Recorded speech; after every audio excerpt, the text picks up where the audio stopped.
Assalamualaikum warahmatullahi wabarakatuh. Selamat pagi, salam sejahtera untuk kita semua. Kembali lagi bersama saya Arman Coneng, dosen Fakultas Hukum Universitas Kristen Maranatha.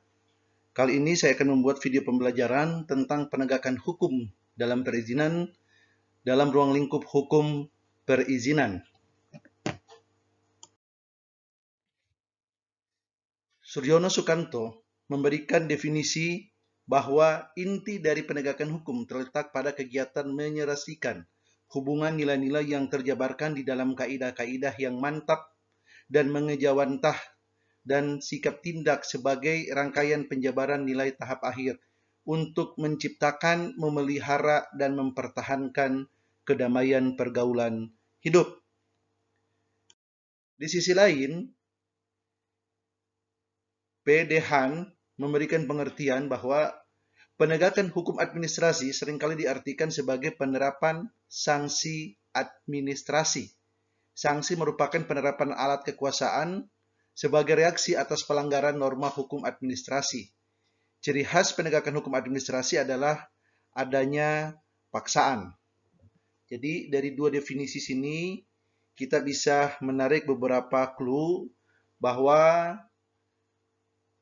dalam hukum administrasi negara sangat diperlukan adanya sebuah penegakan hukum untuk terciptanya pelaksanaan hukum itu sendiri.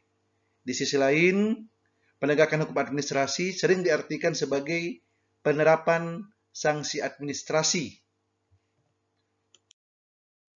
Kalau kita lihat secara komprehensif, ada 5 perangkat penegakan hukum administrasi.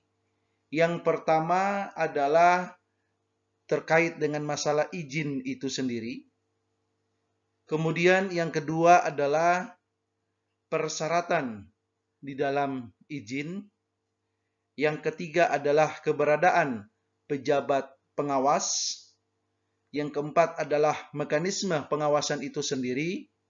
Dan yang kelima adalah sanksi administratif secara bertahap dan sistematis. Saya akan mencoba menjelaskan secara ringkas kelima perangkat penegakan hukum administrasi. Yang pertama terkait dengan izin itu sendiri. Kita tahu bahwa izin adalah salah satu instrumen pemerintah dalam hukum administrasi negara yang tujuannya untuk mengendalikan sebagai preventif yuridis, mengendalikan perilaku masyarakat. Jadi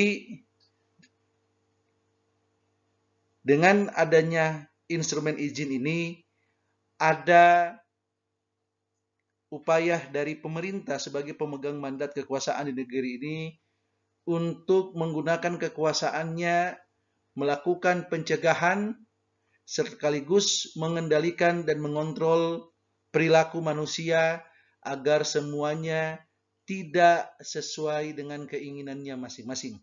Semua sesuai dengan koridor yang sudah ditetapkan oleh pemerintah dalam peraturan perundang-undangan. Yang kedua, persyaratan dalam izin. Kita tahu bersama bahwa dalam pengurusan izin yang harus kita tempuh dan harus kita lalui adalah kita harus melengkapi segala persyaratan dalam proses perizinan. Kenapa? Karena dalam persyaratan itulah salah satu cara pemerintah untuk mengendalikan, untuk mengontrol. Karena izin akan diberikan ketika seseorang sudah melengkapi, sudah memenuhi segala macam persyaratan yang ada. Dengan kata lain, ketika seseorang tidak memenuhi syarat-syarat yang ada dalam proses perizinan, maka jangan berharap izin dapat dikeluarkan oleh pemerintah.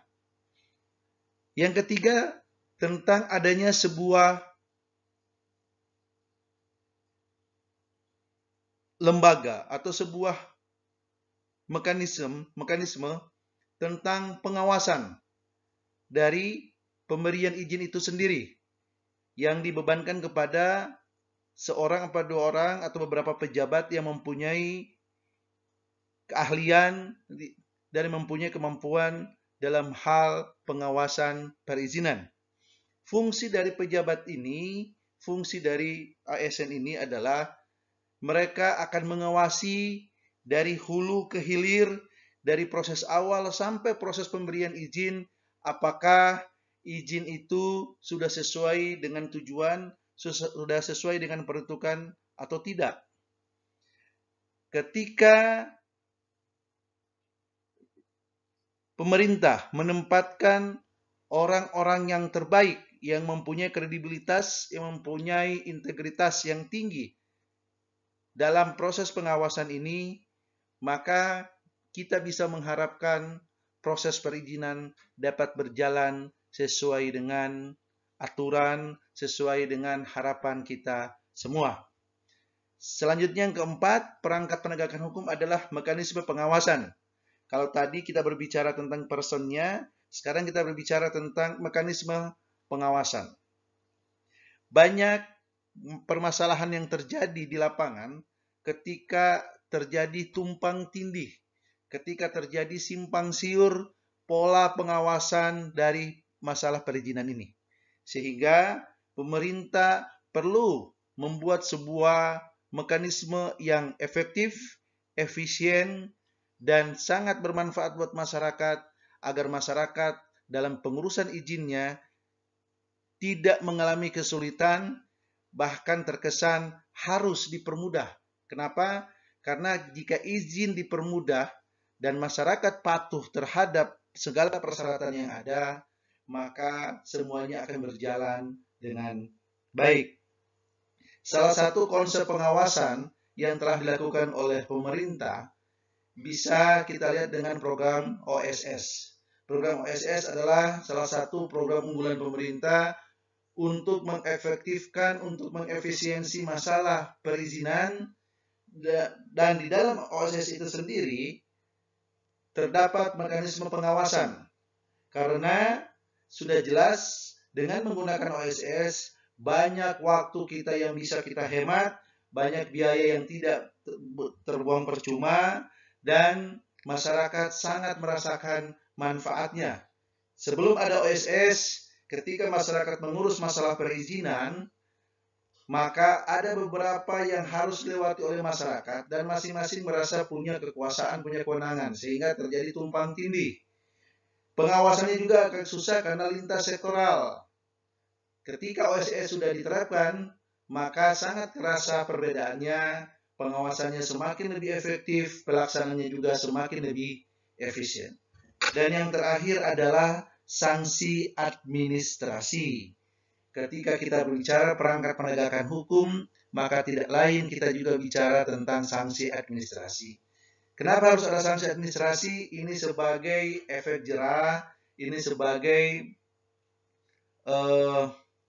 langkah pemerintah, upaya pemerintah agar masyarakat bisa lebih patuh, bisa lebih taat terhadap aturan, terhadap mekanisme yang ada. Artinya, sanksi ini tidak akan berlaku jika masyarakat patuh dan taat terhadap segala aturan yang ada. Tetapi ketika masyarakat mulai bandel, masyarakat mulai merasa ada backingan dan masyarakat mulai membuat hal yang tidak sesuai dengan prosedur, tidak sesuai dengan peruntukan, tidak sesuai dengan niat awal perizinan diberikan, maka tentunya di belakangnya itu ada sanksi administrasi yang menunggu.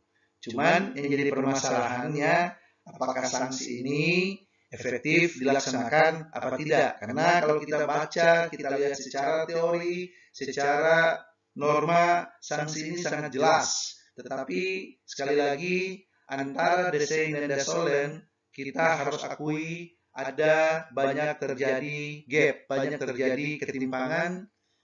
Terkadang dasolennya mengatakan mengatur sedemikian bagusnya, tetapi ternyata kenyataan di lapangan dasennya tidak seindah yang kita bayangkan. Jadi itu adalah 5 perangkat penegak hukum administrasi yang semuanya itu harus sinkron, harus berkesinambungan. Karena jika ada satu dari 5 ini tidak berjalan dengan efektif, maka bisa disimpulkan penegakan hukum administrasi akan mengalami ketimpangan. Kalau kita bicara tentang pengawasan, maka ada beberapa tahap. yang dilakukan dalam proses pengawasan itu sendiri. Yang pertama ada tahap pemantauan yang dilakukan secara periodik. Kemudian tahap laporan. Tahap laporan di sini adalah si penerima izin sesuai dengan peruntukannya, sesuai dengan aturan yang berlaku, melakukan pelaporan,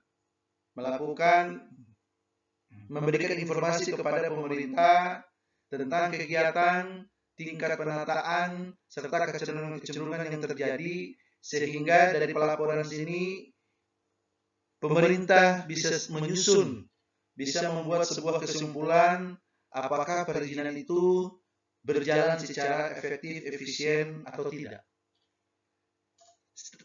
Terakhir, setelah proses pemantauan, proses pelaporan, ada yang disebut dengan proses evaluasi.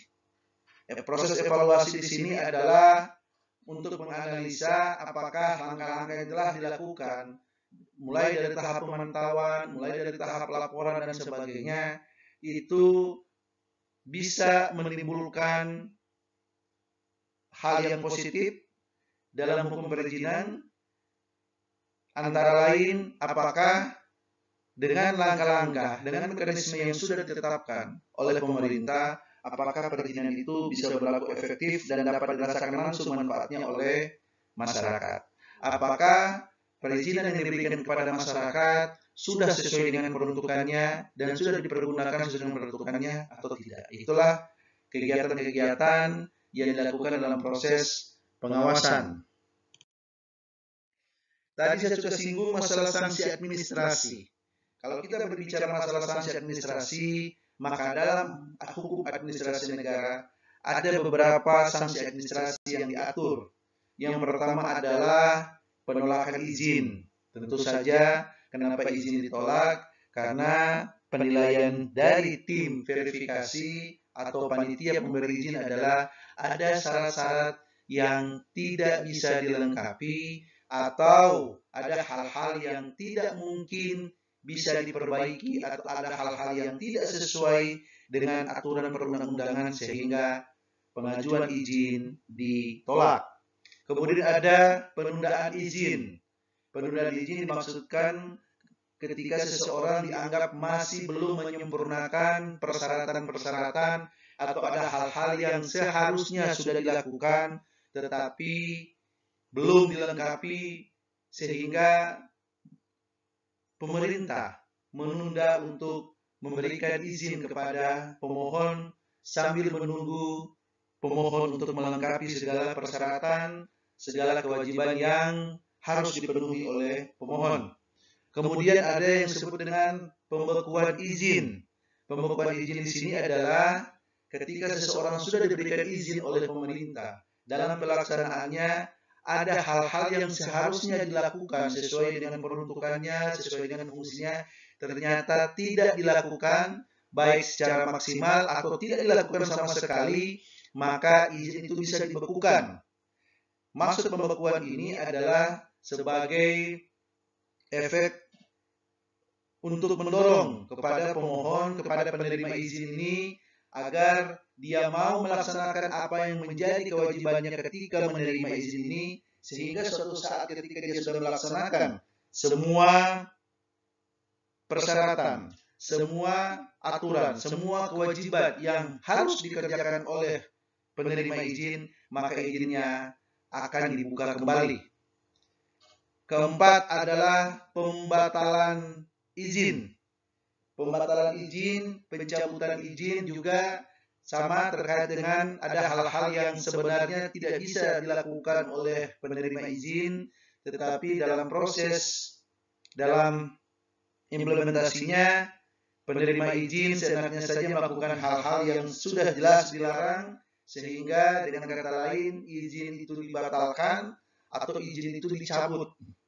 Tentunya antara pembatalan dan pencabutan ada mekanisme tersendiri bagaimana caranya untuk mengembalikan izin itu kepada pemilik semula. Apakah pemilik semula izin tersebut masih diberikan kesempatan kedua untuk memperoleh izin atau sesuai dengan aturan berlaku sudah dianggap blacklist. Kemudian disebut audit wajib. Audit wajib ini berkaitan dengan masalah pengawasan. Kemudian ada peringatan dan teguran. Kemudian penutupan sementara usaha dan kegiatan. Kemudian ada uang jaminan, melakukan perbuatan tertentu yang diperintahkan, paksaan pemerintahan, uang paksa, pembayaran sejumlah uang tertentu, denda administrasi dan disinsentif. Itulah macam-macam sanksi yang dikenal dalam hukum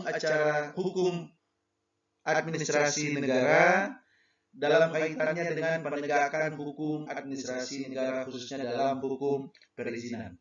Demikian video pembelajaran ini dibuat untuk membantu mahasiswa agar lebih mudah memahami materi di tengah proses belajar secara daring atau online dalam masa pandemi COVID-19 seperti ini. Sekian, nanti kita akan kembali lagi ketemu dengan materi-materi yang sesuai dengan yang telah disusun dalam RPS. Terima kasih, selamat pagi, Assalamualaikum warahmatullahi wabarakatuh.